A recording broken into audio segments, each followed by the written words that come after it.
हम देश के जवान, हम देश के किसान, हम जिन्होंने मेहनत की कमाई खाई है, खून पसीना बहाया है, उसको तो ये चोर समझ रहे हैं, फ्रॉड समझ रहे हैं। ऐसा गेहूं आता था बाहर से जो उनके सुअर नहीं खाते थे, उसको देश ने खाया है।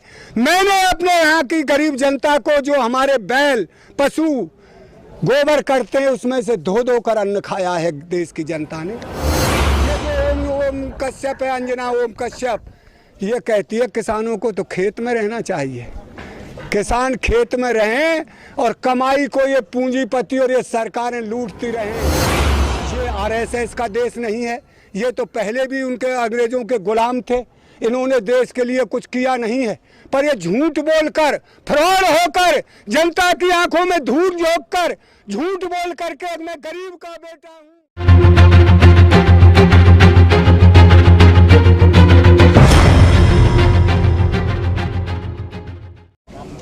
आंदोलन किस ओर जा रहा था? देखिए, मैं किसान, मेरा नाम है और नाम भी किसान है और मैं किसान हूँ। इस बात का मुझे गर्व है। मैंने 16 साल की उम्र से हल जोता है, मैंने मेहनत की कमाई खाई है। इन सरकार ने पहले भी हमारे साथ अन्याय हुआ किसान के साथ, पर इसने तो पूरा ही अन्याय कर दिया। इसने सबसे बड़ी गलती ये की है, ये धर्म पर, पूरे राजनीति को धर्म पर ले गए। धर्म, जिस दिन हमारा देश आज़ाद हुआ, देश में क्रांति आई, उसमें सभी भाई मिलकर, हिंदू मुस्लिम सिख ईसाई सब ने मिलकर देश को आज़ाद किया। और उसमें संविधान में क्या था? एक अराजनैतिक, मतलब धर्म को राजनीति से अलग रखिए। धर्म एक आस्था का विषय है। मैं हिंदू हूँ, आप मुसलमान भाई होंगे, यहाँ सरदार जी खड़े हैं। ये हमारा राजनीति का विषय बनाकर इन्होंने देश के आंखों में धूल झोंक कर, देश को पागल बना के हमारे किसान मजदूरों के साथ जो अन्याय किया है, उसे कब तक बर्दाश्त करेंगे? हम चोर हैं, जिन्होंने मेहनत की कमाई खाई है, खून पसीना बहाया है, उसको तो ये चोर समझ रहे हैं, फ्रॉड समझ रहे हैं। तरह तरह की उनसे ये कह रहे हैं, ये तो यहाँ के हैं ही नहीं, ये तो खालिस्तानी हैं, ये तो पाकिस्तानी हैं, ये तो ये एक और बोला है। तो ये हमको जन क्या क्या संज्ञा दी गई है। हम देश के जवान, हम देश के किसान, हम जो बॉर्डरों पे खड़ा है वो हमारा भाई और बेटा खड़ा है, जो सीना तान के दुश्मन की छाती पे खड़ा है, 1 इंच जमीन अपनी देश की नहीं दबने देता। जब स्वर्गीय लाल बहादुर शास्त्री थे, देश में भुखमरी थी, वो जमाना मैंने देखा। पंडित जवाहरलाल नेहरू का राज मैंने देखा। 74 साल की उम्र हो गई है मेरी, तो यहाँ अन्न नहीं था।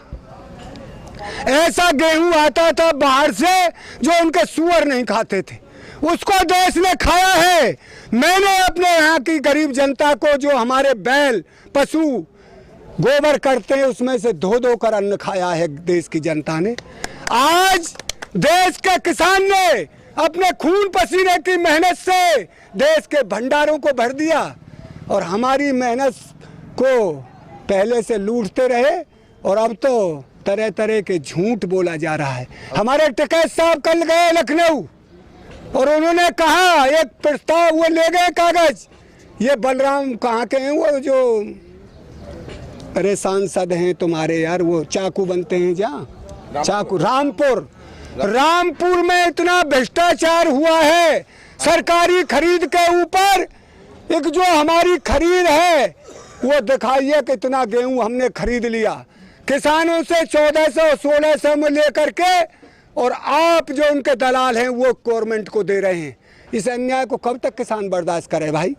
हमारे पेट नहीं है, हमारे बच्चे नहीं हैं, एक हम कैसे शादी करें बच्चों की, कैसे बच्चों को पढ़ाएं? ये जो ओम कश्यप है, अंजना ओम कश्यप, ये कहती है किसानों को तो खेत में रहना चाहिए, किसान खेत में रहें और कमाई को ये पूंजीपति और ये सरकारें लूटती रहें। अब हमारा बच्चा एक दीपक के उजीते में रह करके पढ़ लिख गया है, पीएचडी कर ली है उसने, इंजीनियर कर ली है, वो सब बात को समझ गया है। ये लुटने नहीं देंगे अपनी कमाई को, इसके ऊपर लड़ाई है, पूंजीवादों से और किसान मजदूर की लड़ाई है। एक हम अपनी मेहनत की खून पसीने की कमाई को अब लुटने नहीं देंगे। और हमारे जो संयुक्त मोर्चे के किसान 40 नेता हैं, उन्होंने सब ने देश को जगा दिया है। हम अनुशासन में रहते हुए अपने किसान नेताओं की बातों का आदर करते हुए आंदोलन को चला रहे हैं। और अभी तक किसान एक मूंगफली का दागी नहीं, किसी का कोई सामान लूटा नहीं, कोई ऐसी बात कही नहीं। इन्होंने तरह तरह के हमको फंसाना चाहते थे, 26 जनवरी में फंसाते थे। ये तो हमारे इस आंदोलन के हमारे जो किसान नेता हैं बहुत समझदारी से काम ले रहे हैं। और फिर दूसरा, जो किसान है उसकी जो ईश्वर है वो मदद कर रहा है। दूध का दूध और पानी का पानी कर दिया। ये कौन भ्रष्टाचारी है जो वहाँ ले गए? जब वो झंडा फहराया जाता है तो वहाँ 1 बजे तक सील रहती है। हमको टाइम दिया गया, उससे पहले ही वो कौन आदमी थे जो वहाँ चले गए? लाल किले पर किसने क्या किया ड्रामा? ये तरह तरह हमको तरह तरह से रोज कभी कोई आ जाता है, कभी कोई वाल्मीकि समाज से हमको, अरे यहाँ झंडा आपको उसका स्वागत करना था, भाई का हम सम्मान करते हैं। वाल्मीकि समाज और हम किसान मजदूर सब गांवों में रहते हैं, हम सबकी पीड़ा को जानते हैं। किसान पहले उनको खिलाता है फिर बाद में आप खाता है। किसान वो बिरादरी है। किसान इस देश की शक्ति है, किसान इस देश का ईमान है और किसान इस देश की शान है। किसान इस देश को लूटने नहीं देगा। ये देश संविधान से चलाना पड़ेगा। ये आरएसएस का देश नहीं है। ये तो पहले भी उनके अंग्रेजों के गुलाम थे। इन्होंने देश के लिए कुछ किया नहीं है। पर ये झूठ बोलकर, फ्रॉड होकर, जनता की आंखों में धूल झोंककर, झूठ बोल करके मैं गरीब का बेटा हूँ, मेरी माँ बर्तन मांजती थी और मैं। अभी आपने कहा आरएसएस, क्या ऐसा नहीं लगा कि बहुत देर हो गई आपको समझने में कि आरएसएस इस तरह की हरकत करती है? भैया सुनिए, पहले आप तो अरे सुनिए, सुनो, जब बाजीगर आता है, बाजीगर आता है वो पैसे बनाता है और हमें भी दिखता है भाई ये पैसे बना रहा है। जब वो ऐसे पैसे बना ले तो वो क्यों आएगा गांवों में घूमने? इस बाजीगर ने देश को एक ऐसे गरीबी के झांसे में रख करके, एक मैं गरीब माँ का बेटा हूँ, मेरी माँ बर्तन मांजती थी, मैं चाय बेचता था। अरे जब ये पीछे पड़ा एक जहाँ ये चाय बेचता था वो तो स्टेशन ही नहीं था उस समय पे वहाँ। ये तो देश ने पूरी खंगाल की है कि ये तो झूठा है। और झूठे को बहुत दिन में जब एक झूठ बोलते हैं तो 100 और बोलनी पड़ती है। इसने तो धड़ाधड़ झूठों की मशीन बन गया है। तो मशीन अब पूरी जनता समझ गई इनके कारनामे को। इनको वो हालत कर दी जाएगी जो हरियाणा पंजाब में हो रही है। अब तो झंडा ही बदल दिया, तिरंगा लगाने लगे गाड़ी पर, अपनी पार्टी का झंडा ही बदल दिया और ये करे तिरंगा यात्रा निकालेंगे। इनकी हार जीत का तो पता पड़ गया, इनको किसान और मजदूर की शक्ति का पता पड़ गया। इनको गांवों में जाकर वो लानत दी जाएगी, चाहिए गौ। आज हमारा देश का 8 साल का बच्चा अंगद आपने देखा होगा, वो बता रहा है इसमें क्या कमी है किसान, जिसमें काले बिल में। ये इनकी समझ में ही नहीं आ रहा बीजेपी क्यों, ये बिकी पड़ी है पार्टी, ये घोड़ा बन गए हैं उनका पूंजीपति। कुछ भी हो पर अभी सबसे बड़ी और सबसे मकबूल पार्टी तो बीजेपी है ना। किसने बनाई? हमने और आपने। तो इनका विश्वास करके, इनका विश्वास करके, और जब इनका विश्वास ही हमारे अंदर से खत्म हो गया, इन्होंने विश्वास लायक कोई काम नहीं किया, तो ऐसी सरकार को कभी ये 2 MP जीतते थे इनके। और हमारे बुजुर्ग बताते थे एक ये बनियाओं की पार्टी है, सेठों की पार्टी है, इससे सावधान रहना। पर अब 64% हमारे युवा हो गए हैं। उन्होंने कहा कांग्रेस 70 साल में इस देश को, वो बेचारे जानते नहीं थे, खाई गई होगी कांग्रेस। उन्होंने ये तंगी नहीं देखी, पहले झाड़ पीस कर खा गए हमारे जो बुजुर्ग लोग थे। इतना अन्न की कमी थी देश में, अरे देश टूटा हुआ था। तो अब हमारे सबकी समझ में आ गई। जब एक बच्चा 8 साल का बता रहा है कि आप ये जो बिल लाए ये हमारे लिए एक जहर का प्याला है, और जो आप कानून बना रहे हैं, कोई भी कानून हो, आपने कोई कानून देश हित में नहीं बनाया। लेकिन देश का नौजवान तो कहता है कि हमें पेट पे पत्थर बांधना पड़ेगा, हम बीजेपी को ही लाएंगे। कोई नहीं कहता, इनकी मीडिया कह रही है। मीडिया के झांसे में अब टीवी देखना बंद कर दिया देश ने, कोई नहीं देखता इन चैनलों को। यहाँ तुमने देखा है, तुम तो आइए, आदर है आपका, क्योंकि हमारे को दिखा रहे हैं आप। बड़े चैनल वाले घुस जाओ यहाँ, वो कहते जाइए आप, यहाँ कुछ दिखाते नहीं, क्यों आते हो आप हमारे पास? हम उनका जब यहाँ आदर ही नहीं है, गांवों में आदर नहीं हो रहा, ये मीडिया बकती रहे, अखबार में बके, कुछ भी बके। योगी कहते हैं 10 सदियों से जो नहीं हो पाया 4 साल में कर दिखला। क्या काम कर दिया? ना राम मंदिर पास का काम शुरू कर दिया उसने। देखिए, मैं पहले ही कहता हूँ, इसे राम मंदिर पे तो बीजेपी आई है। अरे राजनीति धर्म का विषय नहीं है। पहली बात तो ये है, इन्होंने जो ये भाई पीछे से कह रहा है, इसमें भी घोटाला कर लिया मंदिर बनाने में, तो ये तो घोटालेबाज पर शुरू तो काम किया ना, शुरू तो हो गया काम। अरे एक बात बता, अरे सुनो यार, मंदिर के बारे में आपको पता है गांवों में कितने मंदिर बंद पड़े हैं जिनमें कोई महात्मा रहने को पसंद नहीं है। मंदिर एक आस्था का विषय है। हाँ, कोई मस्जिद जाता है, कोई मंदिर जाता है, पर इंसान बनिए। चुनावी वादों में शामिल था, ये शामिल है, ये नहीं चलेगा। 370 हटाया, बिल्कुल नहीं चलेगा। यहाँ चलेगा।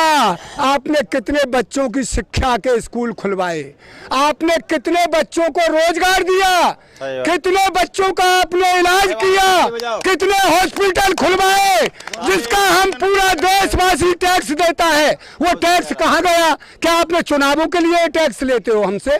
क्यों नहीं किया ये काम? क्यों नहीं? हमको बिजली, उत्तर प्रदेश में हमारे राकेश टिकैत, चौधरी राकेश टिकैत गए, उन्होंने कहा, ये मोदी जी कहते हैं एक देश एक कानून। हरियाणा में 75 रुपया में वही यूनिट, हमारे यहाँ 175 में। एक देश एक कानून कहाँ रहा? गन्ने का रेट हरियाणा में और पंजाब में 350 रुपये कुंटल, हमारे यहाँ 325 रुपये कुंटल। हमारे यहाँ 12 लाख करोड़ किसानों का गन्ना बकाया पड़ा है और उसका पेमेंट नहीं हो रहा है। तो किसान अब इतना पागल नहीं है, एक एक पाई का हिसाब ले लेंगे इनसे। जो हमारा खाया है, इन पैसे, एक एक पैसे का हिसाब लेंगे। आइए गांवों में हमारा हिसाब करिए हमसे। झोला लेके यूं ना भगजान देंगे, इससे हिसाब मांगेंगे। एक एक पैसा देश का हर नागरिक मांगेगा। हमको हिसाब चाहिए आज, ये है बात। अब ये काम नहीं होगा जो तुम कहते नहीं है। वो जब तक कोई बात समझ में नहीं आती, ये देश ये यूं नहीं गया बीजेपी के लिए वैसे ही चला गया। इसने एक ड्रामा किया, रोया देश के सामने और गरीब बन के रोया। अरे गरीबों की मदद ही कर दे। इसे गद्दी यूं मिली, इसने 5 करोड़ का सूट पहना। आज तक कोई प्रधानमंत्री ने इतने पैसे का सूट नहीं पहना। इसने तो 100 कैज मौज किए, 5 साल विदेशों में उड़ा डोला, और आज क्यों नहीं जाता विदेशों को? विदेशों में तो गए, हिंदुस्तान को लेकर के, हिंदुस्तान की तारीफ को लेकर के मकबूल किया हिंदुस्तान को। अरे अब ना करे तारीफ जाके वहाँ। आज जो 9 महीने होने जा रहे हैं किसानों का आंदोलन चल रहा है, इसमें थूक रही है।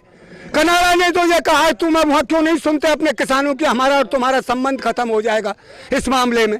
और पूरा देश कह रहे हैं, वहाँ आंदोलन हो रहे हैं देशों में भी। क्यों? किसान देश की रीढ़ की हड्डी होता है। ये 2 पहिए हैं, किसान और जवान और मजदूर। वो मजदूरों के बच्चे भी वहाँ हैं और किसानों के बच्चे भी। 2 पहिए हैं, और जब 2 पहियों में से एक खराब हो जाएगा तो गाड़ी कैसे चलेगी? ये नेता अपने, तो मैंने कल अखबार में पढ़ा है, केजरीवाल जी बात करते हैं 30,000 रुपये महीना अपना MLA को और बढ़ा दिया। अरे अपने लिए तो कुछ भी कर लें, सब अपना तनख्वाह बढ़ा रहे हैं। अपना पीछे पेंशन है, जब तक मरेगा, चाहे कोई 4 दिन के MLA बन गया, जब तक जिएगा, जब तक की पेंशन है। हमारा भाई जो पुलिस की बंदूक लेके खड़ा है, अरे कोई दुश्मन आ जाए बदमाश, उनको कभी ख़त्म कर दे, उसकी पेंशन ख़त्म। मास्टरों की मतलब पूरी पेंशन एक मिलिट्री की रखी है, सो थोड़ी उसे भी ख़त्म कर देंगे, क्योंकि इन्होंने देश की जनता से प्रेम नहीं है, इन्होंने पूंजीपतियों से प्रेम है। और पूंजीपतियों से आमना सामना किसान मजदूरों का हो गया है। जीतने नहीं देंगे और इनके नाक से चना चबा देंगे। कोई तो मुंह से खाता है। ये किसान वो शक्तिशाली कौम है। जय हिंद, जय भारत, जय किसान, जय जवान। नाज़रीन, आप देख रहे थे बॉर्डर से आमना सामना और शहाब टीवी। हम जल्द फिर हाजिर होंगे कहीं और किसी और मुद्दे को लेकर के। जब तक जुड़े रहें हमारे चैनल से। अगर आप सब्सक्राइब नहीं किया तो ज़रूर कर लें। शुक्रिया।